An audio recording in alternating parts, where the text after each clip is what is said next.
जय हिंद दोस्तों। तो आज जानेंगे कि ऊष्माक्षेपी अभिक्रिया और ऊष्माक्षेपी अभिक्रिया में क्या है और जो हमारा श्वसन है वो श्वसन भी बहुत लोग पूछते हैं कि श्वसन ऊष्माक्षेपी अभिक्रिया है या ऊष्माशेषी अभिक्रिया है या कौन सा अभिक्रिया है, तो उसको भी हम लोग देखेंगे। बस लास्ट तक वीडियो में बने रहिएगा। तो सबसे पहले आता है हमारा ऊष्माक्षेपी रासायनिक अभिक्रिया। हम कहेंगे किसको, तो थोड़ा सा इसको अगर ध्यान से समझिएगा तो ऊष्मा, पहला वर्ड क्या आ रहा है, ऊष्मा छेपी। तो ऊष्मा कहने का मतलब जिसमें ऊष्मा या ऊर्जा जो उत्पन्न होता है, जैसे कोई रासायनिक अभिक्रिया हुआ और उस रासायनिक अभिक्रिया, जब रासायनिक अभिक्रिया होता है तो कुछ ना कुछ उत्पाद जरूर बनता है। तो उसमें जैसे ही रासायनिक अभिक्रिया हुआ उसमें उत्पाद बना और उसी उत्पाद के साथ साथ आपको ऊष्मा या ऊर्जा भी उत्पन्न होता है। तो वैसी अभिक्रियाएं को, वैसी रासायनिक अभिक्रियाओं को क्या कहेंगे, ऊष्माक्षेपी रासायनिक अभिक्रिया। ऊष्माक्षेपी रासायनिक अभिक्रिया में हमेशा ऊष्मा या ऊर्जा क्या होता है, उत्पन्न होता है। तो उसी बात को देखेंगे। आप इसको लिख भी सकते हैं कि जिन रासायनिक अभिक्रियाओं में उत्पाद के निर्माण के साथ साथ ऊष्मा तथा ऊर्जा, ऊष्मा या ऊर्जा कोई भी ऊर्जा भी उत्पन्न होती है, ऊष्माक्षेपी रासायनिक अभिक्रियाएं ऊष्माक्षेपी रासायनिक अभिक्रिया कहते हैं। जैसे एक हमारे पास उदाहरण के तौर पे भी है कि प्राकृतिक गैस का दहन, दहन मीन्स होता है जलाना। तो मान चलिए कि जब CH4 होता है मीथेन। CH4 कौन सा गैस है, तो मीथेन गैस है। तो CH4 को जब ऑक्सीजन के साथ दहन कराइएगा तो प्राप्त होगा CO2 और प्लस में H2 और प्लस में निकलेगा क्या, ऊर्जा। और इसी ऊर्जा निकलने के कारण ये कैसी अभिक्रिया, इस अभिक्रिया को कैसी अभिक्रिया कहेंगे, तो ऊष्माक्षेपी रासायनिक अभिक्रिया।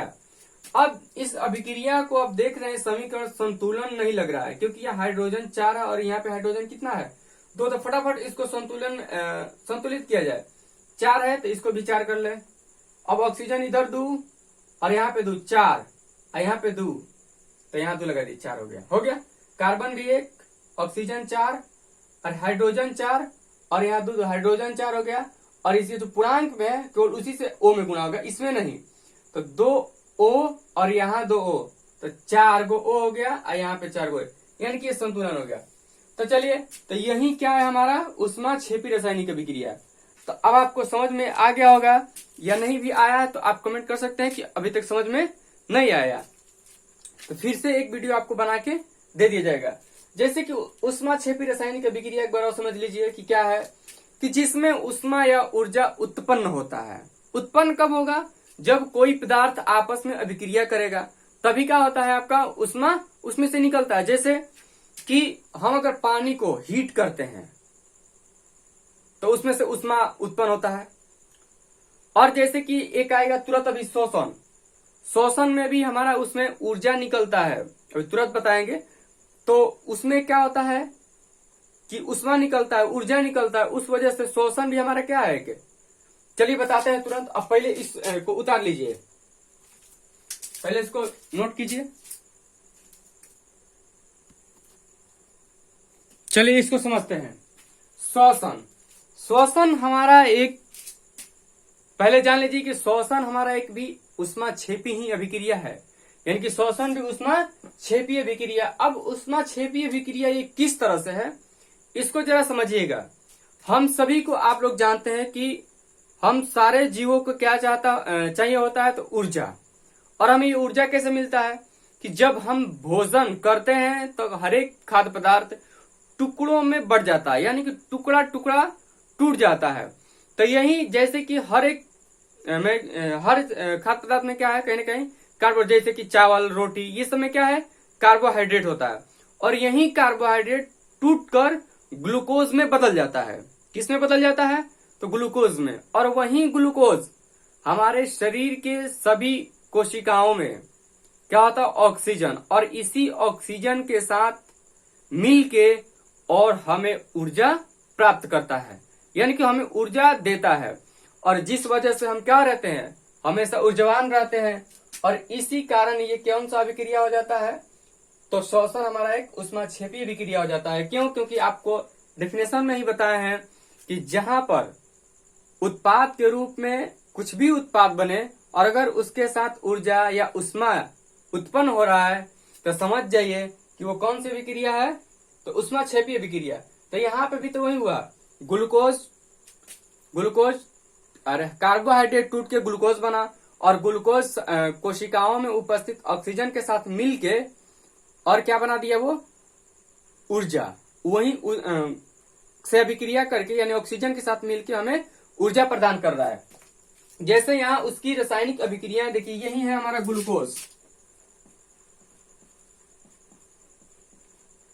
यही हमारा क्या है, ग्लूकोज का फॉर्मूला है C6H12O6, और ऑक्सीजन के साथ ये मिलकर, और जल के अणु तो हमारे पास होता ही है, तो जल के अणुओं के साथ भी मिलकर और हमें क्या देता है, CO2 प्रदान करता है और H2O प्रदान करता है, और उसके बाद ऊर्जा हमको क्या करता है, देता है। और इसी ऊर्जा देने की वजह से शोषण हमारा कौन सा अभिक्रिया हो जाता है, तो उष्मा क्षेपी अभिक्रिया, उष्मा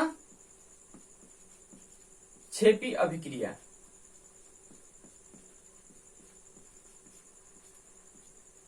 आपको एक चीज बता दें कि जैसे ही कोई दौड़ता है या कोई कुछ करता है तो उसके पैरों में या किसी भी शरीर के किसी भी हिस्से में क्या होने लगता है, दर्द होने लगता है। ये दर्द होने का कारण क्या है, यही कि जो हमारे शरीर में क्या है, ऑक्सीजन, हर एक कोशिकाओं में क्या है, ऑक्सीजन। जहां की शरीर की कोशिकाओं में ऑक्सीजन जाना बंद हो जाएगा, किसी भी कारण अगर रुक जाता है तो वहां पे हमें दर्द होने लगता है। अब पूछिएगा कि ये ऊर्जा यानी कि जो ये ऑक्सीजन है, इसको ले जाता कौन है, हमारे शरीर के सभी भागों में इस ऑक्सीजन को पहुंचाता कौन है, तो हमारे ब्लड में उपस्थित बैठा हुआ एक हीमोग्लोबिन। तो वही क्या करता है कि ऑक्सीजन जैसे ही आप लेते हैं तो हीमोग्लोबिन फट से उसको लेके पूरे शरीर की कोशिकाओं तक क्या करता है, पहुंचाने का काम करता है। यानी हीमोग्लोबिन ही धोता रहता है ऑक्सीजन को इसी तरह से।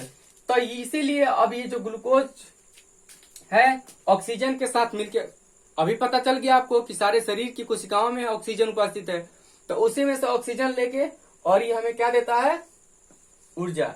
इसी वजह से जब आप थके थके महसूस करते हैं और थकने के बाद कुछ भी आप खाते हैं पीते हैं तो अच्छा मतलब फ्रेश फील होता है, ऐसा लगता है कि कोई मेहनत नहीं किए हैं। क्यों? क्योंकि हमें ऊर्जा प्रदान हो जाता है। तो इसलिए आप कहेगा शोषण भी कैसी अभिक्रिया है, तो उष्मा क्षेपी रासायनिक अभिक्रिया है। इसको आप चाहे तो नोट भी कर सकते हैं। अब इसके बाद देखेंगे वियोजन अभिक्रिया।